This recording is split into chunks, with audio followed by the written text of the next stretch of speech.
New videos every day. Psyche Truth. Life, wisdom. Mystics and sometimes just normal people have detected this energy through deep meditation or going into non-ordinary states of consciousness. I'm Psyche Truth correspondent Karina Rachel. Thank you for tuning in to The Truth Talks.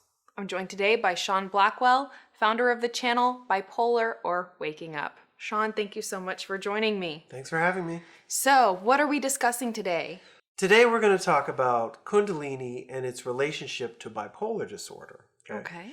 As you know, I've got a channel, Bipolar Waking Up, and over the years I've had quite a few people ask me, Sean, is there any relationship between Kundalini energy and bipolar disorder?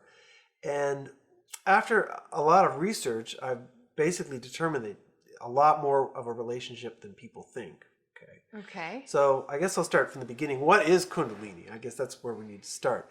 For people who are unaware of it, in Hinduism, specifically the mystics of Hinduism, there has been, for a millennium, a recognition that there's a bioenergy system in our bodies that most people would remember or know as the chakra system.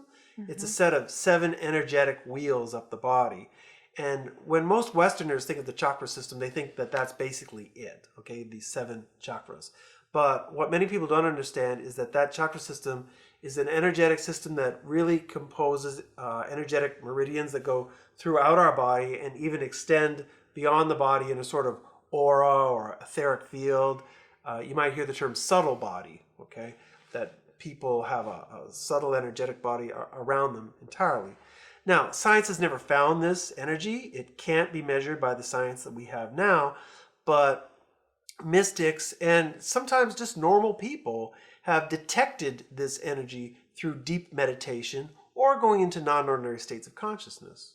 Okay. Now, what is Kundalini exactly? Okay, so you've got this energy system. At the base of the spine in the coccyx area, okay, some people think in the bone of the coccyx is a base of dormant energy, almost like a nuclear power plant that really generates this whole thing. And, for normal people during the day, it just goes by in a sort of invisible way.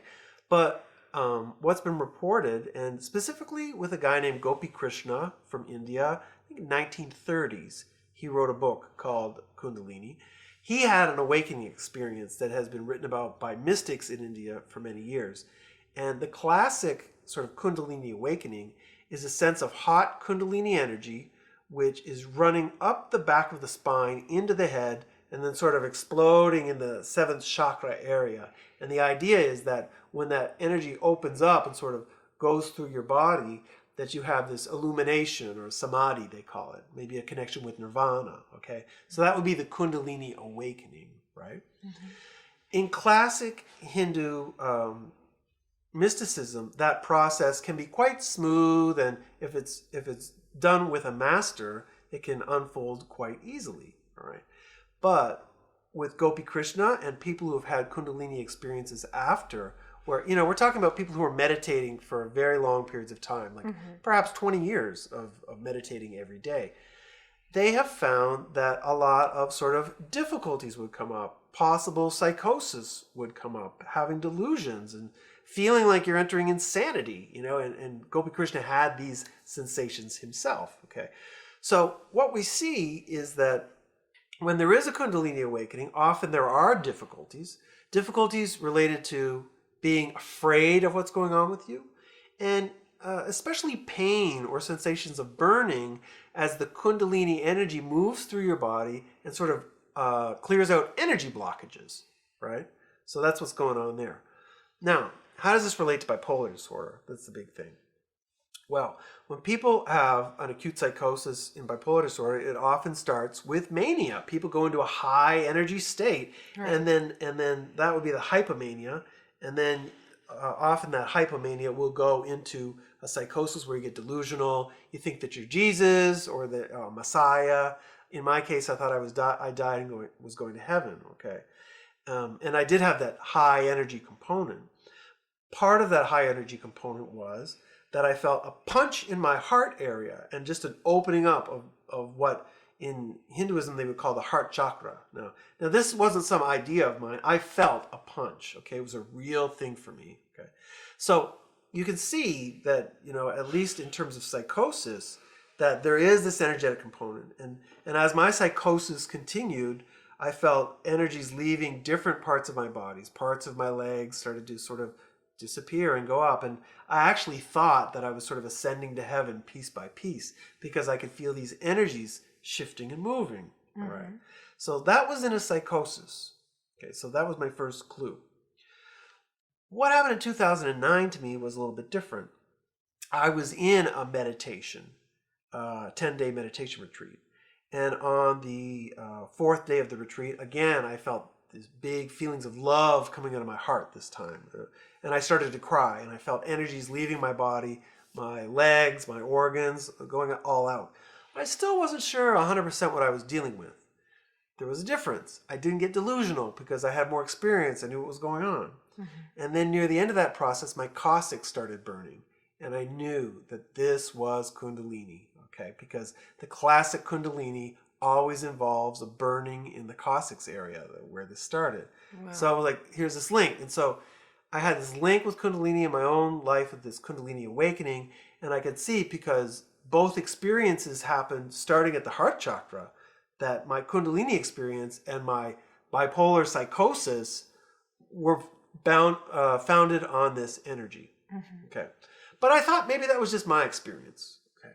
Maybe that was just mine. But then as people started writing, I started to hear about many people who were having physical symptoms, pains in the neck, pains in the upper spine, or the cramping in the hands, these sort of things, which all turned out to be Kundalini symptoms. Okay. And then I had an opportunity to work with one girl who really was the clincher for me. Okay. This happened just a few months ago. It was my first paid client outside of Brazil, and I went to work with this girl in Eastern Europe. Before, I had known her for quite a while, but I hadn't talked that long about her condition. And then she told me that for 3 years she had been dealing with a pain in her coccyx. And right away I knew she was the client for me, because after my first awakening of the Kundalini in 2009, I had a pain in my coccyx for 2 years. So wow. She's there with a 3-year pain, I'm there with my 2-year pain. And it felt like for me personally, like I had a tail for 2 years. I needed pillows in my car just to drive my car. And her situation was so bad, she was uncomfortable lying on her back. She saw 5 doctors, and one of them recommended surgery for what she was dealing with, okay? Oh my. When we started working together in Eastern Europe, we did breath work like I've talked about in other videos. And in the 5th breathwork session, it looked like absolutely nothing was happening. She was just laying there completely still. She wasn't even breathing. And when she got up, she told me that she had had hot energies coming out of her coccyx area and her sacromerium, going up her back, hot energies that she's never felt before, going down through her hands and into her feet. All right, and darts of pain like knives sort of going up her back as well. And guess what? The pain in her coccyx disappeared. It never came back. We stayed together for another 2 weeks. That pain was gone. And her words to me were, Sean, even though it looked like you did nothing here, you've resolved a pain that 5 medical doctors could not resolve for me. Wow. Okay. So it was with her case. Now, this girl had been hospitalized 7 times for bipolar disorder. Okay. And it was just such an obvious case where we've got this Kundalini energy is causing her dysfunction. It's just an unprocessed Kundalini awakening. Okay. Okay. So this is really interesting. So essentially what you're saying is that oftentimes what ends up being the diagnostic criteria for bipolar disorder is strikingly similar to what Gopi Krishna described as this Kundalini, and now you've had several different opportunities where you've kind of heard from different people their description of these feelings they're feeling, and it all is right in line with this kind of Kundalini energy, kind of, I guess, other perspective that we might take on our emotions. Yeah, and I think that maybe what's a little bit different is depending on how developed you are, this energy system might sort of disrupt your normal functioning in different ways, particularly say if you're using drugs or smoking marijuana, that energy system can be accessed and create psychosis that it doesn't follow the classic Hindu yogi flow, starting with the caustics, this big natural unfolding. No, it's more like the whole system gets disrupted in a sense, and then the mania starts, and or trauma can arise in this process as well, which can be very disturbing. But I've talked to enough people now that I feel that a Kundalini awakening is not just one type of bipolar disorder, but that Kundalini is at the root. I would strongly guess that Kundalini is at the root of all the mental disorders related to bipolar disorder, the hypomania, and even the depression. So what things in our lives, in our reality, are, I guess, maybe suppressing this Kundalini energy so that, like in the case of this woman who had this pain for 3 years, that energy, I guess it seemed like it was clamped down or it was locked in. She couldn't cycle through it. And it took that experience with you doing the holotropic breathing to kind of pull her through it and pull that energy out. Well, I mean, let's face it. In our society today, we don't know anything about this, right? It's really new. And I was telling a friend of mine the other day that for a normal person like myself who grew up in the suburbs outside of Toronto, to be having a Kundalini awakening in my lifetime is just a total shock, because mystics in India for centuries would sit for 20, 30 years meditating day in, day out and not have this experience, okay? And now all of a sudden it's happening to normal people like myself and my friend in Eastern Europe who was a former marketing executive, marketing executives, artists, musicians, these are the people who are having Kundalini awakenings now, not mystics, just everyday people.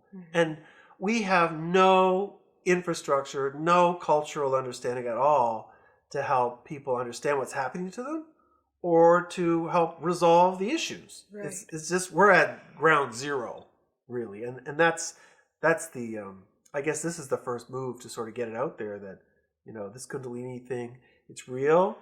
It needs to be taken seriously. It's not New Age mumbo jumbo.